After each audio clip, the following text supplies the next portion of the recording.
I like to say creative is king, but that's my viewpoint. It's not only Peggy Brown's viewpoint, it's actually this native Milwaukeean's entire livelihood, for 30 years, I might add.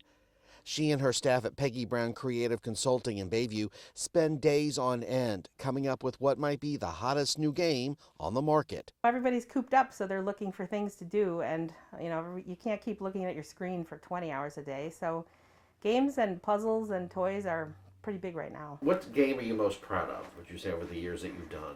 That's like choosing between your children. I don't know, there's soup to nuts. I mean, I've done some games that have been around for 10 or 15 years. They're just lovely, kind of thinky family games. I've also done goofy stuff like In Sync and Backstreet Boys. I've done Sesame Street stuff.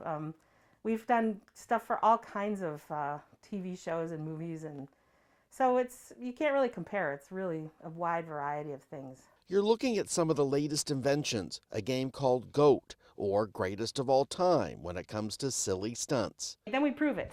So I will yodel, yodel, and you will, and then we will decide who is the best, and then you score accordingly. I think I was. No. I think you might have been. No. So it's goofy stuff like that, but it's also might be doing the splits or something more physical, and it's all just silly. There are Kraft Heinz food games. It's a dice game based on ketchup, where the dice are inside and you roll the dice. It's just a quick family game. This one is the Kraft Macaroni and Cheese game, and it's cards and dice, and you're trying to score with noodles. And then this is the Jello Jiggler slap game, and it's kind of like right hand lime, you're slapping different Jello cards. So it's just a little bit of hesitation and just silly Jello fast card play. By Felicia is all about categories and easily played on Zoom, I'm told. You're making lists of things. So you might have you grab a card and you'll have a topic, okay, pizza toppings. So everybody writes as many pizza toppings as they can in the time limit. And then you go through and I'll say, okay, I said pepperoni. And then anybody who has pepperoni, okay, I'm still alive. And then if you keep going around, everybody's naming things. And eventually someone will have no match, and then it's like, bye, Felicia, you're out. My main job is to make it real, so I'll cut cards, I'll glue the cardboard, I'll make the game boards and all that stuff and the pieces. And from there on, we can play and play test it.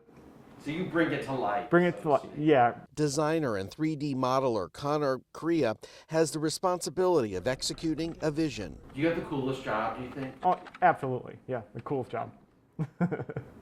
You wouldn't trade it for the world? Wouldn't trade it for the world, not at all. What do? I create games. Crea's co-worker Miranda Brandley handles the artwork. I drew this traditionally, and then I brought it into Photoshop and I rendered it in Photoshop with different layers. So that included the box art, so like all the side panels here, and then it included the inside pieces. How did you so like the game pieces here, and then the cards. All this from the top of your head, basically. Yeah. Wow. A few of the company's latest board games are in Target stores, courtesy of one of its publishers, Big G. And what's even bigger, perhaps, some of the team's products are finalists at this year's Toy and Game International Excellence Awards. But to this group of fun makers, recognition is an added bonus. During this pandemic, it's easy to see who the real winners are. These games that we're talking about now, they're for families. And we think this year, in this time, it's important to make games that the whole family can play, because you can't really bring anybody else in. So if you have something that's really particular to 3-year-olds and grandma and grandpa are there, it's not going to work. So we've just tried this year to make games that are for everybody. There's just enough there to make everybody laugh and have fun, and then enough, not go too deep down the rabbit hole on when you're going to start fights. And which could happen, right? Well, I always say, Americans especially, Europeans will read rules for an hour, but Americans, they don't read rules, and the only time the rule sheet comes out is when there's a fight. Just play. Everybody play. Make up your own rules.